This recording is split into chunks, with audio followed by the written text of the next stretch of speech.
అండి. Welcome to our channel. ఇది మౌనహృదయం స్టోరీని చెప్పుకుంటున్నాం కదా. మీరు ఎవరైతే ఫస్ట్ నుంచి చూడలేదో వాళ్ళు మన ఛానల్లో ఉంది, చూసేయండి. ఇది ఒక గొప్ప ప్రేమ కథ, తప్పకుండా చూస్తారు అని అనుకుంటున్నాను. ఇంకా స్టోరీలోకి వెళ్దాం, వచ్చేయండి. స్టోరీలో కొంచెం ముందుకు వెళ్దాము. సంధ్య సూర్యతో మాట్లాడుతుంది. ముందు లైఫ్ సెటిల్ అవ్వండి అని క్లాస్ పీకేవాడివి ప్రేమ విషయంలో, అలాంటి నువ్వు లవ్ చేస్తున్నావు అంటే అస్సలు నమ్మబుద్ధి కావడం లేదురా అని అంటుంది కదా. అక్కడ దాకా వచ్చింది స్టోరీ. నెక్స్ట్ ఏమవుతుందో చూసేద్దాం రండి. ఏం చేస్తాం, అప్పట్లో ప్రేమ మీద ఇంట్రెస్ట్ లేదు, బహుశా ఈ అమ్మాయితో ప్రేమలో పడాలని ఉందేమో అని నవ్వుతాడు పక్కనే ఉన్న మాధవిని చూసి. రేయ్, అప్పుడే అమ్మాయిని పెళ్లి చేసుకున్నావా? మాకు అస్సలు చెప్పలేదు, మమ్మల్ని కనీసం పెళ్ళికి పిలవాలని కూడా మర్చిపోయావా అని అంటుంది సంధ్య. ఒసై తింగర్దానా, నీకు ఇంకా నోటి దూర తగ్గలేదు. తను నా ఆఫీస్ ఫ్రెండ్ మాత్రమే. సారీ మాధవి గారు, ఇది ఫస్ట్ నుంచి అంతే, ఏది పూర్తిగా వినదు, అర్థం చేసుకోదు. దీని నోటి దూల కారణంగా మేము చాలా ప్రాబ్లమ్స్ ఫేస్ చేసాంలేండి అని అంటాడు సూర్య. అయ్యో పర్లేదు సూర్య గారు, సారీ మాధవి గారు అని అంటుంది సంధ్య. మీరు మా సూర్య పక్కన ఉంటే పెళ్ళయింది అని అనుకున్నాను అంటుంది సంధ్య. పర్లేదు సంధ్య గారు, అలా మనసులో ఏమి పెట్టుకోకుండా మాట్లాడే వాళ్ళు చాలా రేర్గా ఉంటారు. వాళ్ళ మనసు చాలా స్వచ్ఛమైంది. సూర్య గారు, మీకు ఇలాంటి మంచి ఫ్రెండ్ ఉన్నందుకు మీరు చాలా అదృష్టవంతులు. ఎందుకంటే ఇలాంటి వాళ్ళు కుళ్ళు కుతంత్రాలు లేని పాజిటివ్ హార్ట్ ఉంటుంది వీళ్ళకి అని అంటుంది మాధవి. చూడ్రా, తనని చూసి నేర్చుకో. ఇన్ని ఇయర్స్ నుంచి నాతో చదువుకున్నావు, ఒక్కసారైనా నన్ను ఇలా పొగిడావా? అసలు అర్థం చేసుకున్నావా నన్ను ఎప్పుడైనా? మాధవి గారు చూడు నన్ను ఎలా అర్థం చేసుకున్నారో, ఎలా పొగుడుతున్నారో అంటూ సిగ్గుపడిపోతుంది సంధ్య. ఒసేయ్, నువ్వు సిగ్గుపడకే, చచ్చిపోవాలనిపిస్తుంది. అయినా మీరేంటండి బాబు ఈ సింగర్ దాన్ని ఇలా పొగుడుతున్నారు అని అంటాడు సూర్య. మీరు పొగడడం వల్ల ఇది పూరి పొంగినట్టు పొంగిపోతుంది, ఇంకా హ్యాపీనెస్లో బిల్లు కట్టక్కర్లేదు రోయ్ అనుకుంటూ ఉంటాడు సూర్య. హ్యాపీలో ఉన్న బాధలో ఉన్న నీ దగ్గర బిల్లు తీసుకొని సూర్య, అసలు ఈ బిజినెస్ పెట్టిందే నీ మనీతో. నువ్వే లేకపోతే నేను ఇప్పుడు ఈ పొజిషన్లో ఉండేదాన్ని కాదు అంటూ ఎమోషనల్ అయిపోతుంది సంధ్య. తనని ఎలా అయినా కూల్ చేయాలి అని అనుకొని, ఒసేయ్, నీతో ఉన్నంతసేపు నీ సిగ్గునే కాదే, నీ ఏడుపు కూడా ఇంత చండాలంగా ఉంటుంది అనుకోలేదు అంటూ ఆట పట్టిస్తాడు సూర్య.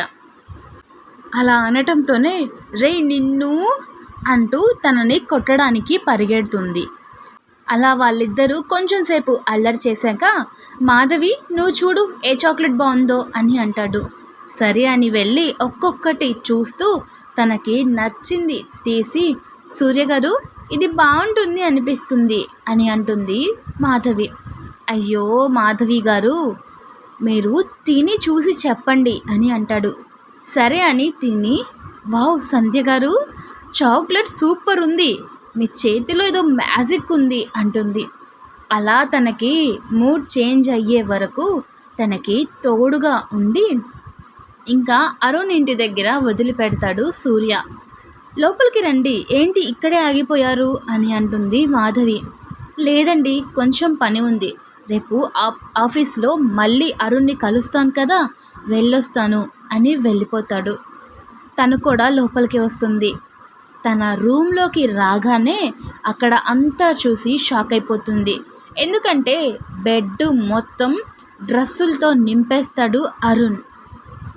అరుణ్ గారు, ఏంటిదంతా, ఇన్ని డ్రెస్సులు ఎవరికి అని అడుగుతుంది మాధవి.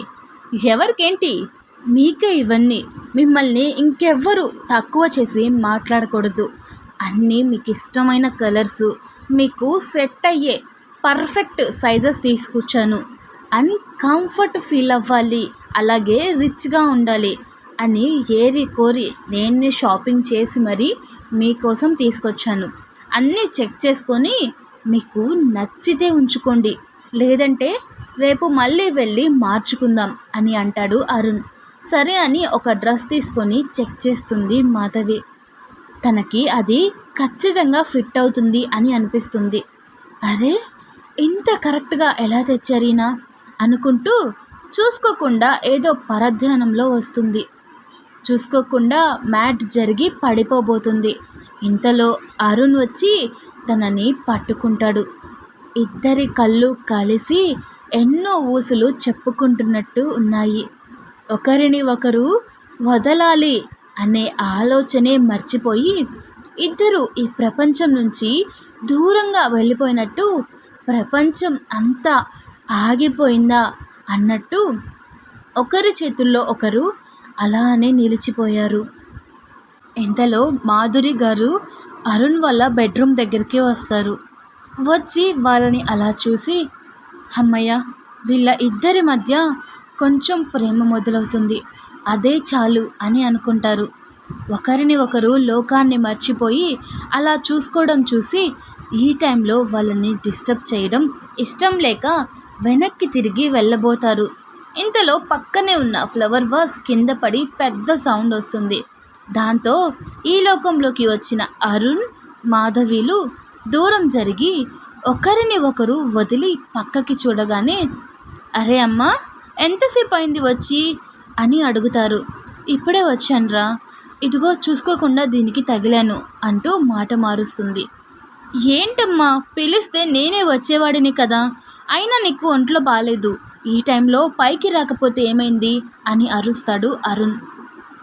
అదేమీ లేదురా, మాధవి కోసం కొన్ని డ్రెస్సులు తీసుకుందాం అని అనుకుంటున్నాము, అందుకే మీ నాన్నగారికి చెప్తే షాప్నే ఇంటికి తీసుకొచ్చారు అని అంటుంది మాధురి గారు. వచ్చి తనకి ఏం కావాలో తీసుకుంటుంది. పిలుద్దామని వచ్చాను అని అంటుంది. అమ్మా మాధవి, కిందకు వచ్చి డ్రెస్సెస్ నీకు ఏమి కావాలన్నా సెలెక్ట్ చేసుకో అని అంటుంది. అది అత్తయ్యగారు, అరుణ్ గారు కూడా నా కోసం కొన్ని డ్రెస్సెస్ తెచ్చారు, ఇంకెందుకు అత్తయ్య మళ్ళీ బట్టలు అంటుంది. అమ్మో, నువ్వు అలా అనకు, మీ మామయ్య గారు ఇప్పుడే ఇల్లు పీకి పందిరి వేస్తారు, అరుణ్ తీసుకొస్తే ఏమవుతుంది, మనమేమీ లేని వాళ్ళం కాదు కదమ్మా, వచ్చి ఇంకొన్ని తీసుకో, ఏమీ కాదు అని కిందకి వెళ్ళిపోతుంది. అరుణ్ గారు, మీరైనా చెప్పండి అని అంటుంది మాధవి. ఇన్ని బట్టలు ఏం చేసుకోవాలి నేను అని అంటుంది. అమ్మో, నాకు తెలీదు, ఇప్పుడు మా నాన్న మాట వినకపోతే ఆయన అలిగి కూర్చుంటాడు, అయినా ఇన్ని బట్టలు ఏం చేసుకోవాలి అని అంటావేంటి, వెళ్ళి ఇంకొన్ని తీసుకో, ఏమీ కాదు అని కిందకి పంపిస్తాడు.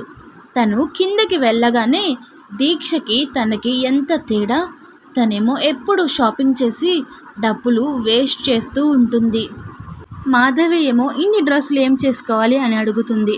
నిజంగా ఇద్దరి మధ్య చాలా తేడా ఉంది అని అనుకుంటాడు. ఈలోపు తనకి ఒక ఫోన్ వస్తుంది. ఆ ఫోన్ లిఫ్ట్ చేసి, దీక్ష, ఏంటి చెప్పు అని అంటాడు అరుణ్ కోపంగా. సారీ అరుణ్, ఇందాక అలా మాట్లాడకుండా ఉండాల్సింది, ఏదో కోపంలో అలా అనేశాను, ఏమీ అనుకోవద్దు అని అంటుంది దీక్ష.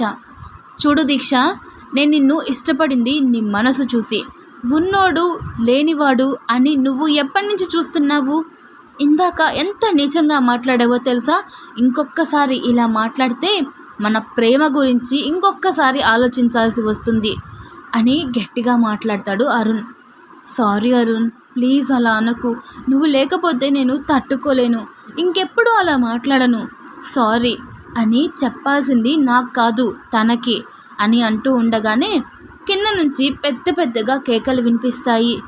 ఏంటా అనుకుంటూ ఉండగా దీక్ష, నేను మళ్ళీ ఫోన్ చేస్తాను అంటూ ఫోన్ కట్ చేస్తాడు. ఏమైందా ఏంటో అనుకుంటూ కిందకి వెళ్ళగానే అక్కడి సీన్ చూసి గబగబా పరిగెత్తుకుంటూ కిందకి వెళ్ళిపోతాడు అరుణ్. ఇంతమంది గురించి ఇన్ని చెప్పుకున్నాం కదా, మరి సూర్య గురించి ఇవ్వకపోతే మీరు ఫీల్ అవుతారని నాకు తెలుసు, మరి సూర్య స్టోరీ చూసేద్దాం రండి కొంచెం సేపు. అమ్మా అమ్మా, ఎక్కడున్నావు నువ్వు, అమ్మా అంటూ అరుస్తాడు. అబ్బబ్బా, వస్తున్నాన్రా, ఏంటి ఆ కేకలు, ఇల్లు దద్దరిల్లేలా అంటూ వస్తున్నారు సుజాత గారు. అమ్మా, ఇదిగో నీకు చాక్లెట్స్ తెచ్చాను, తిను అంటాడు. ఏంట్రా, నీకేమైనా అయిందా, నాకు తీసుకురావడం ఏంటి, ఇన్నిసార్లు అడిగాను నిన్ను, ఏంటమ్మా చిన్నపిల్లల చాక్లెట్స్ అడుగుతావు అనేవాడివి, ఇప్పుడేంట్రా ఇన్ని తెచ్చి కుమ్మరిచ్చావు, ఇవన్నీ తింటే ఇప్పుడే పైకి పోవాలి నేను అని చెప్పేసి అంటుంది సుజాత గారు.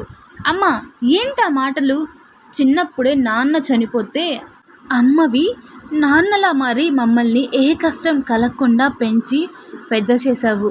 నువ్వు ఎప్పుడు సంతోషంగా ఉండాలి, అయినా నువ్వు స్ట్రాంగ్గా ఉండాలి. నాకు పెళ్ళి చేయాలి, మా పిల్లల్ని ఎత్తుకోవాలి, వాళ్ళకి అన్నీ నువ్వే చేయాలి. ఏమనుకుంటున్నావో, ఇంకోసారి అలా మాట్లాడకు అంటూ కోపగించుకుంటాడు సూర్య. సరేలేరా, ఏదో సరదాకి అన్నాను. సరే కానీ ఇన్ని చాక్లెట్స్ ఎందుకు తెచ్చావు అని అంటుంది సుజాత గారు. అది అమ్మ అసలు ఏమైందంటే అని అక్కడ జరిగిందంతా చెప్తాడు. ఓహో, అయితే నా కోడలి పిల్ల మనసు సంతోషంతో నిండాలి అని తనని హ్యాపీ చేయడానికి నాకు తెచ్చావన్నమాట. అంతేలేరా, అమ్మ కోసం తీసుకురమ్మంటే తీసుకురాలేదు కానీ సరేలే ఏం చేస్తాం, నా కోడలి కోసమైనా నన్ను గుర్తు పెట్టుకొని మరీ తీసుకొచ్చావు, అదే చాలు. అయినా ఆ అమ్మాయి మనసు మారాలి అంటే, మూడ్ చేంజ్ అవ్వాలి అంటే చాక్లెట్ తినాలని ఎవరు చెప్పారా నీకు అని అడుగుతుంది సుజాత గారు. అయ్యో పిచ్చమ్మ, నువ్వే ఒకసారి చెప్పావు కదా, నువ్వు నీ మనసులో లేకపోతే నీకు లేడీస్ ప్రాబ్లం వచ్చినా మూడ్ చేంజ్ అవ్వాలి అన్నా చాక్లెట్ మందులా పనిచేస్తుందని ఒక ఆంటీతో చెప్తుంటే నేను విన్నానులే, అది నువ్వు మర్చిపోయి ఉంటావు అని అంటాడు సూర్య. సరే అమ్మా, నేను వెళ్ళి ఫ్రెష్ అయ్యి కిందకు వస్తాను, ఈలోపు ఒక స్ట్రాంగ్ కాఫీ పెట్టమ్మా అంటూ పైకి వెళ్ళిపోతాడు. కొడుకును చూస్తూ ఆ అమ్మాయి మీద ఎంత ప్రేమ పెంచుకున్నావురా, తను ఎప్పటికైనా నీకు దక్కాలి, ఆ దేవుణ్ణి నేను ఇదే కోరుకుంటున్నాను అంటూ కిచెన్లోకి వెళ్ళిపోతుంది. కిచెన్లోకి వెళ్ళి కాఫీ రెడీ చేస్తూ ఆ అమ్మాయికి నీ మనసులో మాట చెప్పేసి తొందరగా నా ఇంటికి కోడలుగా వస్తే అంతకన్నా నాకు ఇంకేమీ వద్దురా, రేపు నీకు నీ భార్యకు మీకు పుట్టబోయే బిడ్డలని చూస్తూ నా మిగిలిన జీవితం జీవించేస్తాను అంటూ వస్తున్న కన్నీళ్ళని చీర కొంగుతో వస్తున్న కన్నీళ్లను తుడుచుకుంటుంది. పూర్తిగా విన్నారు కదండి, సూర్య మాధవిని ఎంతలా ఇష్టపడుతున్నాడో అర్థమవుతుంది కదా. మరి అరుణ్ తన భార్య అని తెలిస్తే తను తట్టుకోగలడా? నెక్స్ట్ ఎపిసోడ్లో తప్పకుండా సూర్యకి అరుణ్ భార్య అని తెలుస్తుంది. మరి తన పరిస్థితి ఏంటో మీరే చూడాలి ఇక. అలాగే అరుణ్ కూడా మాధవిని ఇష్టపడుతున్నాడు. తన కోసం చూసారా, ఒక బట్టల షాప్నే ముందు పెట్టారు. అలాగే వాళ్ళ అత్తమామలు కూడా తనని సొంత కూతురు కన్నా ఎక్కువగా చూసుకుంటున్నారు. మరి సూర్య వచ్చేసి తన తల్లి దగ్గర ఎంత ఇష్టంగా అమ్మాయి గురించి చెప్తున్నాడో కదా. తన తల్లి కూడా మాధవినే తన ఇంటి కోడలుగా రావాలి అని ఫిక్స్ అయిపోయారు. ఆ దేవుడి రాతలో ఏముందో చూడాలి. ఇవన్నీ తెలుసుకోవాలనుకుంటే మన ఛానల్ని ఇప్పుడే సబ్స్క్రైబ్ చేసుకుని స్టోరీకి చిన్న లైక్ ఇచ్చి, అలాగే నా స్టోరీని కొంతమందికైనా షేర్ చేయండి. అలాగే తప్పకుండా కామెంట్ చేయడం మాత్రం అస్సలు మర్చిపోద్దు. Thanks for watching.